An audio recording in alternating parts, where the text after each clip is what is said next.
Бишкек шаарынын 1-май райондук соту экс-депутат Өмүрбек Текебаев менен мурдагы элчи Дүйшөнкул Чотоновдун баш коргоо чарасын карап, үй камагына чыгарды. Сот жабык түрдө өттү. Буга чейин жогорку сот Текебаев менен Чотоновдун ичин жаңы ачылган жагдайлардан улам кайра кароо боюнча райондук сотко жиберген болчу. Бул күнү 1-май райондук соттун имаратынын алдында майрамдык маанай өкүм сүрүп турду. 200-гө жакын Ата Мекен партиясынын тарапташтары партиянын желеги жана Текебаев менен Чотоновдун портретин кармап, аларга боштондук деп жазып турушту. Ошондой эле анын тарапташтары чепкен калпак гүлдөрүн да камдап алышкан. Соттун имараты жаңыланды. Мен ойлойм, соттун имараты эмес, судьялардын жан дүнүйөсү жаңыланыш керек. Аларда жаңы сал, жаңы нормалар, жаңы принциптер пайда болуш керек. Мына ошондо сот реформасы жүрөт. Сот реформасынын жүрүшүнө мына сиздердин салымыңыздар жок. Эгерде граждандар бардык жерде, ар бир айылда, ар бир райондо туура эмеске так ушинтип тикесинен турса, соттор туура чечим чыгарганга мажбур болот.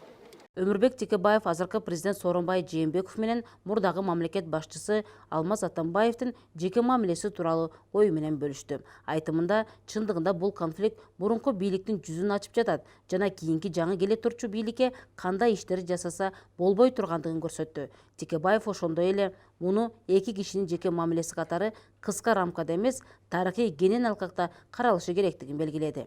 Кыргызстан өз элине эле эмес, коңшу элдерге дагы үлгү көргөзүп президент түзүп атат.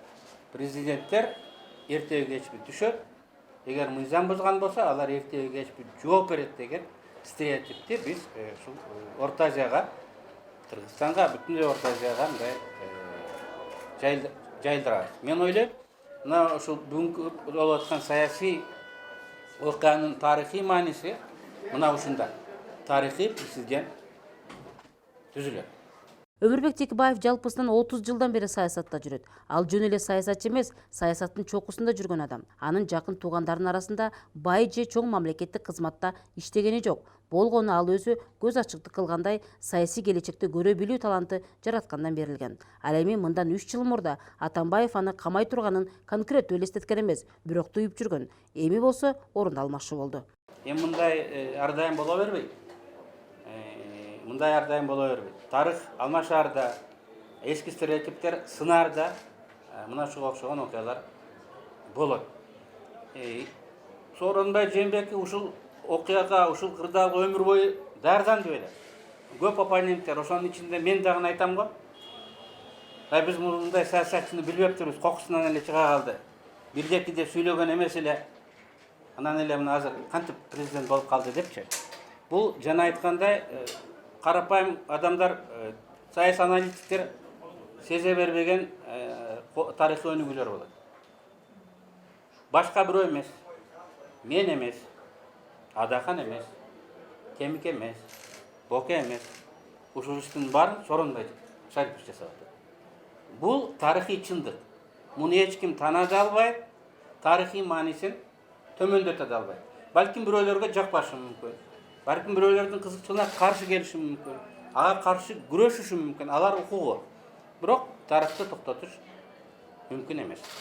Текебаев мурдагы бийликтин чектен чыккан аракеттерин далилдөөгө аракет кыла тургандыгын кошумчалады. Мурдагылардан өч алуу болбой турганын, алар мыйзам, сот алдында жооп бериши керектигин белгиледи. Ошондой эле Текебаев ага карата буга чейинки жасалган аракеттерди адам катары кечиргенин айтты. Бирок кылмыш ишин жасалмалоого буйрук бергендер жазаланышы керектигин, буйрукту аткаргандардын да аракети каралышы керектигин. Ошондой эле ал сот менен актаган жок, иш кайра каралууга жөнөтүлдү.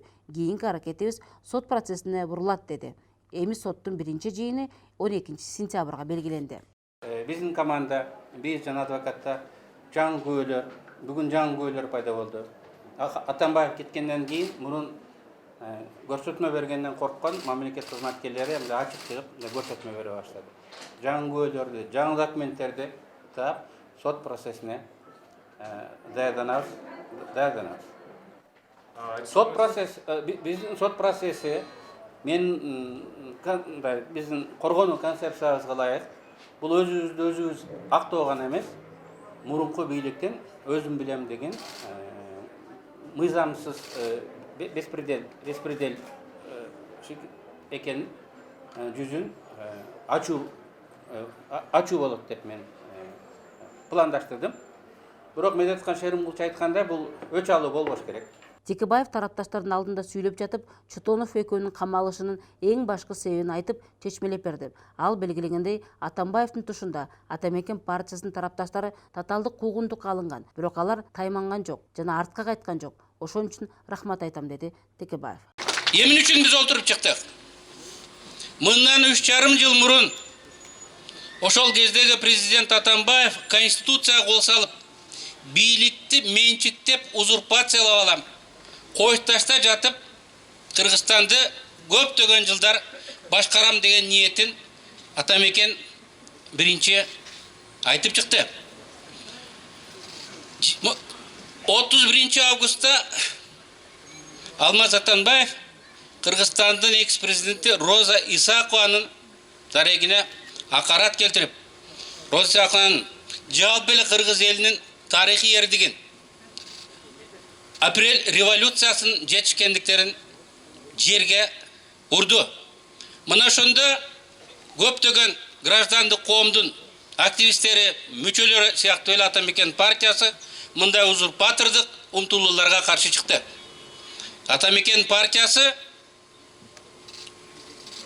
оппозицияга кеттик. Ошондой эле Текебаев эркектер капа болбосун, бирок аялдар туруктуу жана кайраттуу келишет экен. Аны менен аялдарды тандаганы жаңылбагандыгын кошумчалады. Айгүл, мен аялым свиданияга барганда айтып калды. Бир күнү Роза Исаковна бир топ аялдар болот жерин үйүнө бардык дейт. Анан болот мени сындай баштады дейт.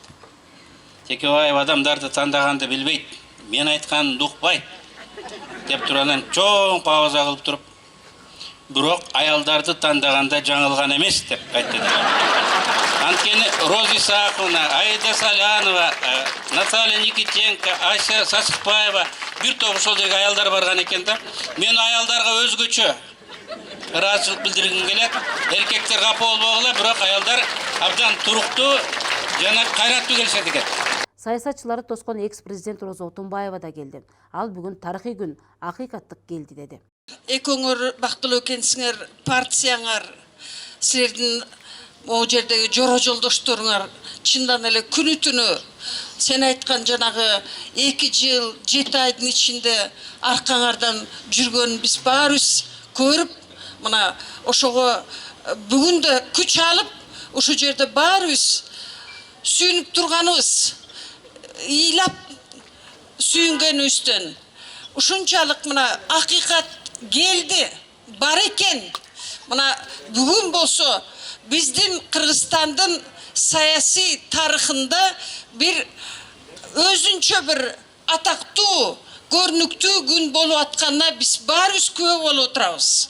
2017 жылы 25 февралда башкы прокуратура Атамекен фракциясынын лидери Өмүрбек Текебаевка жана башка адамдарга карата Кыргыз Республикасынын кылмыш жаза кодексинин 303 беренесинин 1 бөлүгү коррупция, 166 берененин 4 бөлүгүнүн 2-3 пункттарында алдамчылык камтылган белгилер боюнча кылмыш ишин козгогон. Козголгон кылмыш иштин алкагында Текебаев менен Чотонов кармалган. Россиялык бизнесмен Леонид Маевский Текебаев Альфа Телеком компаниясынын башкармалыгына кирүүгө мүмкүнчүлүк берүү үчүн $1 миллион алды деп айтып, депутаттын үстүнөн арыз жазган. 16 августта Бишкек шаарынын 1-Май райондук соту Текебаевди коррупция боюнча күнөөлүү деп таап, 8 жылга эркинен ажыраткан. Шаардык сот жана жогорку сот өкүмдү күчүндө калтырган. Кийин Россиянын Мам Думасынын мурдагы депутаты Леонид Маевский Москва шаарында кармалган. Ал жан жойкөрлөр менен Альфа Групп жана А1 компаниясынын өкүлдөрүнөн $40 миллион талап кылып, аны бербесеңер силерге шек келтире турган маалыматтарды таркатабыз деп коркуткан деп шектелүүдө.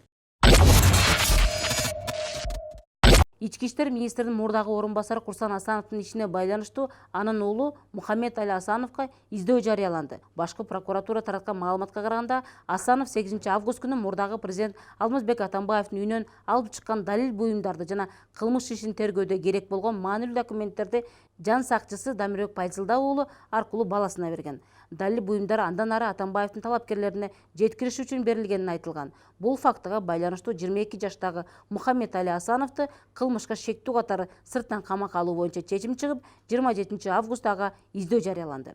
Ал эми Курсан Асанов өзү болсо 13 октябрга чейин үй камагында алынды. Анын бөгөт жарасы 27 августта кечинде Бишкектин 1-май райондук сотунда каралды. Анын алдында аскер прокуратурасына 5 саат сурак берип чыккан. Мен өзүм укук коргоо органдарына иштегенмин. Ошондуктан мен бир гана укук коргондордун баарына ишенемин. 13 августта премьер-министр Мухаммедкалы Абылгазиев Курсан Асановду кызматтан алган. Ага Ички иштер министрлигинин ички иликтөө кызматы 7-8 августта кой таштан мурдагы президент Алмазбек Атамбаевди кармоо операциясында милициянын кызыкчылыгын саткан жана ишеништен кеткени аныкталды деп чыгарган чечим себеп болгон. Кырдаал бардыгы эле мыйзам негизинде мен ойлойм акыйкат тергөө жүргүзүлөт. Сизге коюлган айыптоо боюнча эмнени айта аласыз? Айып боюнча адвокат менен сүйлөшсөңүздөр жакшы болот ошол боюнча. Вы сами согласны? Жок. Как вы можете прокомментировать? Макул эмесмин. Коомчулукта бул жагдай ички иштер министри Кашкар Жунушалиев менен Курсан Асановдун өз ара тиреши катары баалашууда. Асанов өзү бул суроого убак сааты келгенде жооп берерин жана Жунушалиевдин айберине койгонун айтты. Бул жерде Мыйзамга ишенем. министр Кашкар Жунушалиевдин кызыкчылыгы болду, ошону көрө албастыгынан сизге айып тагып атат деген сөздөргө кандай комментарий берет элеңиз? Мен бул боюнча убакыт келгенде айтылат деген сөзмүн, азырынча эчтеке айта албайм. Демек, Адамдын өз айберине койдум. демек экөөңүздөрдүн пикир келишпестигиңиздер бул чындыгы? Мен азырынча айта албайм. Баардык убакыт келгенде сөзсүз түрдө кошумча маалымдалам. Переговоры можете сказать? Переговорду тасмада көргөзүлгөнүн мен жүргүзгөн өз учурунда. Башка айта албайм. Мен айта албайм. Мен уже кол коюп бердим да мен тергөөчүмө. Качан качан ушундай? Жок, мен постоянный немеде болом. Мындан кийин кадамдарыңыз кандай болот? Баардыгы мыйзам негизинде чечилет. Рахмат. Асановго карата жазык кодекстин 320-беренеси кызмат аялынан кыянаттык менен пайдалануу менен козголгон ишти аскер прокуратурасы иликтеп жатат. Ал эми Асановдун ишинин алкагында кармалган министрликтин кызматкери Пайзылда уулу Дамирбек 23 октябрга чейин номер 1-тергөө абагында кармалды. Чечимди Бишкектин 1-май райондук соту чыгарды. Курсан Асанов айдоочунун камалышын өкүнүч менен кабыл алды. Дамирбек Пайзылда уулуна толугу менен ишенерин жана сыймыктана тургандыгын билдирген.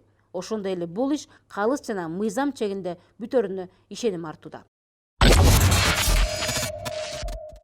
Мурдагы депутат Өмүрбек Бабановго байланыштуу азыркы тапта улуттук коопсуздук боюнча мамлекеттик комитетте 4 иш, экономикалык кылмыштарга каршы күрөш боюнча мамлекеттик кызматта дагы 4 иш иликтенип жатат. Белгилүү болгондой, айрымдары мурдагы президент Алмазбек Атамбаевдин бийлигинин тушунда, айрымдары быйыл жанданган. Ал буга чейин да атайын кызмат менен каржы полициясына бир нече жолу барып сурак берген. Бабанов 2017-жылы шайлоонун үгүт өнөктүгүндө эл алдында чыгып сүйлөгөн айрым сөздөрү конституциялык түзүлүшкө каршы келет деген негизде, экинчиси бийликти басып алууга даярдык көрүү деген айып боюнча УКМКга суракка барып жатат. Ошол жерде мен кайрылып атам. Жана бандиттерден коркпогула деп, баарын коркуп аткандан кийин коркпогула деп. Келип туруп добуш бергиле деп, ошол негизинде болду. А мен жанагы айткан чөгөлөп турганча тике туруп өлгөн деп мен болсо ар бир облуска барганда айттым. Коркпой келип добуш бергиле деп туруп, ошол негизде болгон чакырык. Мен дагы айтып атам, Бонадыр боюнча. Мен айтып атам, биздин мамлекетибизде көп улуттуу болгонубузга сүйлөшүбүз керек деп атам. Көп улуттуу болгонубузга сүйлөшүп, баардык биримдикте, ынтымакта биригип туруп мамлекетти көтөрүш керек деп атам. Сөзүмдө уландысын көрсөгө, мен айтып атам, кыргыз дыйкан огороддо жүрсө, жанында өзбек дыйкан жүрөт деп атам. Кыргыз аскерде жүрүп, мынтык кармаса, жанында өзбек турат деп атам, өзбек жаранып турат деп атам. Мен биримдикке чакырып атам арды. Арды бөлүү немеге чакыруу жок. Адан тышкары ал жерде өзбек калкы болгон жок, арды кыргыз калкы да болду ал жерде. Ал эми финансы полициясында Кыргызстан коммерциялык банкына байланыштуу быйыл апрелде жанданган кылмыш иштери боюнча күбө катары суралууда. Байкалгандай, Бабановдун мурдагыдай жанында колдогон партиялаштары, достору да жанынан көрүнбөйт. Говори ТВ агенттиги ал менен үзөңүлөш болуп жүргөн саясатчыларга байланышып, бирок жооп ала алган жок. Эмнегедир баары эле пикир айткылары келген жок. Бабанов Орусияда жүргөндө тарапташтары менен бирге үзөңгүлөш достору кайра жар салып, Бабанов кыргыз саясатына керек экендигин айтышкан эле. Алардын бири мурунку депутат Камчыбек Ташиев. Буга чейин ал Бабанов Кыргызстанга кайтып келиши керек. Бүгүнкү күндө ал мамлекет үчүн керектүү деп эсептейм деп айтканы бар. Бабановдун бүгүнкү күндөгү мамлекетке кереги бар. Ал келиш керек. Ага мүмкүнчүлүк түзүп беришибиз керек. Бирок азыр Камчыбек Ташиев Бабанов жөнүндө эч кандай пикир айта албай тургандыгын билдирип, Говори ТВ агенттигинин журналисттин суроосун жоопсуз калтырды. Маалымат булактарынан маалым болгондой, Бабанов менен Феликс Кулов гана жолугушкан. Аны менен болгон маегинин жыйынтыгы менен бөлүшүп, Бабанов чоң саясаттан баш тартканын билдирген эле. Ал ортодо Өмүрбек Бабановго 5500 сом айып пул салынды. Белгилүү болгондой, Lexus LX 570 үлгүсүндөгү унаанын айдоочусуна карата протокол түзүлгөн. Анткени жол тандабастын алдыңкы капталындагы терезелери караңгылатылган экен. Унааны айыптөлөөчү жайга да киргизишкен. Аталган унаа менен Өмүрбек Бабанов УКМКнын сурагына келип жүргөн. Ал журналисттерге унаанын терезелери заводдон чыкканда эле караңгылатылгандыгын, ал эч кандай мыйзам бузбагандыгын айтып жатат. Бабанов журналисттердин суроолоруна жооп берип жатып, мага мекениме кайтып келип, талапташтарым үй бүлөм менен жолугушууга мүмкүнчүлүк бергенге бийликке ыраазымын. Тергөөчүлөр да мага сылык сыпа мамиледе деп бөлүшкөн жери бар. Мен ойлойм, эң негизги чоң кепилдик Кыргызстанда бул мыйзам болуш керек. Эң негизги чоң кепилдик. Кудай буйруса, мен ойлойм, ошондой эле болот деп үмүттө туруп атам мен. Бабанов 2017 жылдагы шайлоодо азыркы президент Сооронбай Жээнбековдун негизги атаандашы болгон. Президенттик шайлоодон кийин Орусияга чыгып кеткен. Ал 9 августта гана Москвадан Бишкекке учуп келген. Жогорку кеңештин мурдагы депутаты саясатчы Садыр Жапаров жаза мөөнөтүн өтөп жаткан номер 1-түзөтүү абагына 28 август күнү кечинде кайра кайтып келди. Ал баласынын тажыясына катышууга уруксаат берилип, 27 августта бошотулган. Жапаров 27 жаштагы уулу Дастандын сөөгүн 28 августта Түптүн Кең суу айылында жерге берди. Садыр Жапаровдун уулу жол кырсыгынан алган оор жаракатына улам эсине келбей 26 августта Бишкекте ооруканалардын биринде каза болгон. Түрмөдө жаткан адамга мыйзам жол бербейт экен. Мыйзамга жазылбай калыптыр. Сенин менен балама президент өзү чалып буйрук берип, алып келгиле деп буйрук берген экен ошо. Мен мына катышып энемди, баламды өз колум менен узатып, ичине көктөрүп туупта. Сондуктан Сооронбай Шариповичке терең ыраазычылык билдирем. Рахмат. Жол кыймылынын коопсуздугун камсыздоо боюнча башкы башкармалын маалыматына караганда, ал 22 августта кечинде Көкжар конушунда мотоциклде баратып автоунааны сүзгөн. Жанында 20 жаштагы кыз да жабыркаган. Ал ооруканада жатат. Бул факты боюнча кылмыштар жана жоруктардын бир топтуу идеястерине катталып, иликтөө жүрүүдө. Бирок Садыр Жапаров баласын сүзгөндөрдү сотко берүүдөн баш тартты. Быйыл мартта апасы кайтыш болуп, барып топурак салууга уруксаат берилген. Буга чейин Садыр Жапаровго атасынын жаназасына катышууга уруксаат берилген эмес. Анын атасы Нуркожо Жапаров 2017 жылдын 20 сентябрында 84 жашында дүйнөдөн кайткан. Анын деле акырын көрдүңүздөр, кайнакам өтүп кетти. Бул дүйнөдөн эң биздин үй бүлөнү кайгылыштуу нерсе ушул болду да. Атак баарын эле жеңип, көтөрүп келатабыз. Бул эң негизгиси Садыр өзү бизге дайыма позитив поддержка берет да, колдоо көрсөтөт. Бир муңайып же мындай чөгүп калганын көргөн эмесмиз Садырдын. Ошон үчүн биз Садыр күчтүү болгон үчүн биз да күчтүү болуп келтип болушубуз керек да. Жакшы маанай таптыбайт, дайыма баягы жолугага барып турабыз да биз Садырга. Ошол кезде балдарды сурап, деп эле бир кабагым, кашым бүркүп ушинтип калдым деп мөгдөрөгөн жок. Бир эле ушу Садыр да өзү айтып жүрөт дайыма. Бир эле кайгырган нерсеси бул дүйнөдөн атасы өтүп кеткенде топурак сала албай, жаназасын окуп албай калган. Тун уулу Дастанды Садыр Жапаров акыркы сапарга өз колу менен узатып жатып, ичимден кан өтүп турат деп жаназага тизилгендердин баарын ыйлатты. Саясатчы белгилүү себептер менен атасына топурак сала албай калып, бүгүнкү күнгө чейин көксөөм суу илек, өмүр бою калат экен деди. Уулуна болсо, балам мени кечир, үйлөнтө албадым, эки дүйнө ыраазымын деп сөзүн айтты. Ең оору ата-эне менен баладан айырылган экен. Ичинен кан өтүп кетет. Баарыбыздын башыбызда жамандык бар. Мына ушул жерде турган туугандарга, бир туугандарыма, баардыгыңыздарга жамандыкты Кудай кечинен берсин деп тилеймиз. 1000 мертебе тиленип атам. Кудай жамандыкты кечинен берсин. Жакшылык болсун. Сени Дастан уулум. Мени кечир. Сени үйлөнтө албай калдырып. Артыма Дастан.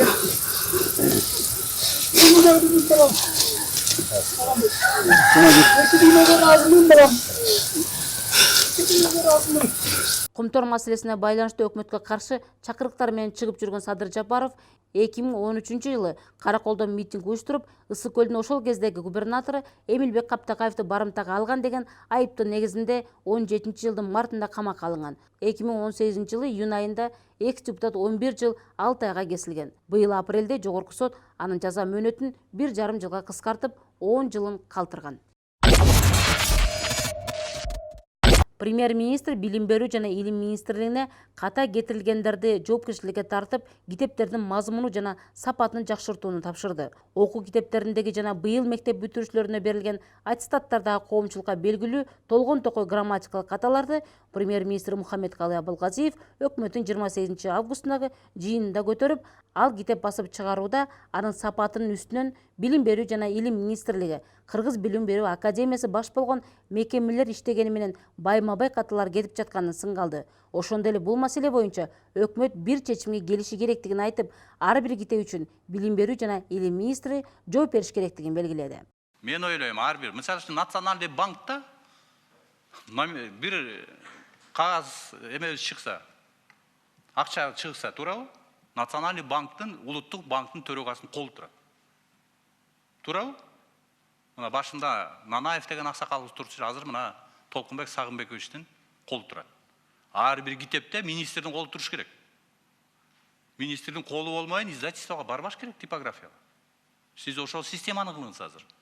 Анан азыр академия, билим берүү академиясын сурайбыз го. Эмнеге жооп берет? Эч нерсеге жооп бербейт. А жооп берет өкмөт.